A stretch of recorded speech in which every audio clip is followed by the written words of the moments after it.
Welcome to Rushing, simplified news for busy investors.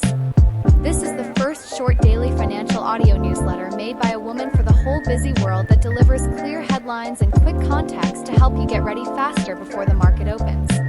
In under 5 minutes, you get the top market movers, why they matter, and which sectors to watch so you can act with less noise and more clarity. Everything we offer here is purely educational, not advice, but you heard it many times, so you know this already and you are still here. Thank you for this and enjoy. Let's dive in. First headline: Fed rate cut hopes steer the open. What does it mean? Traders are focused on Chair Powell and the near-term path for policy. Futures pricing implies additional easing into year-end, and Monday's market tone leaned on that backdrop. Why magnify it? Policy direction sets discount rates and equity multiples. A softer path supports duration and defensives, while any pushback from Powell can hit long-duration tech and high beta. Possible affected sectors: Treasuries across the curve, banks via net interest margins, utilities and staples, dollar pairs. Second headline: AI leaders power a rebound. What does it mean? Stocks snapped back Monday with tech in the lead after a cooler tone on U.S. China trade. Chip names outperformed, including a strong move in Broadcom on OpenAI partnership headlines with NVIDIA and peers firming. Why magnify it? AI remains the market's leadership cluster. When sentiment improves, flows crowd into semis, hyperscalers, and data center plays, extending the CAPEX cycle. Possible affected sectors: semiconductors, cloud and hyperscalers, data center REITs, power and cooling equipment. Third headline: China data mixed into Q4. What does it mean? Trade surprised to the upside in September with exports up and imports firm, and crude imports rose year on year.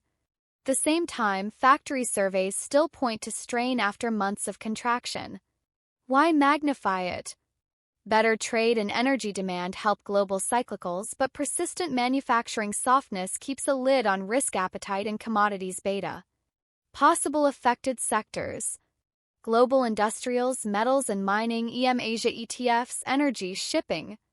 Fourth headline: Oil bounces off multi-month lows. What does it mean? Crude recovered as hopes for U.S.-China talks eased some demand fears and traders digested a smaller than expected OPEC Plus output hike for November. Brent gained roughly 1 to 2%. Why magnify it? A stabilization in oil tempers the inflation impulse and supports duration, but any renewed supply build or weak macro can cap the move and pressure energy equities. Possible affected sectors: energy producers, refiners and services, airlines and transports, chemicals, inflation-linked bonds.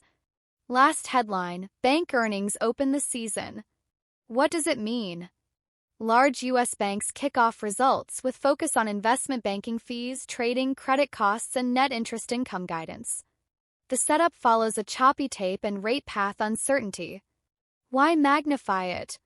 Stronger fee pools and cleaner credit would lift risk sentiment. Weak guides or rising provisions would argue for tighter risk and a defensive tilt.